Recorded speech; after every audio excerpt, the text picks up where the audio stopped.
SD SMP Kebon Dalem tahun 65. Kita sekarang berada di rumah kecebong.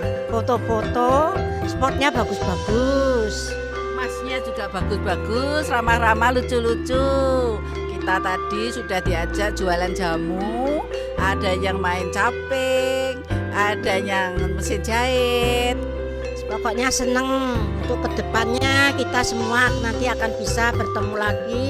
Semoga kita juga masih diberi sehat oleh Tuhan Allah sehingga kita masih bisa berkumpul, masih panjang umur, sehat semua, bisa kumpul, mudah-mudahan bisa ke rumah kecebong lagi.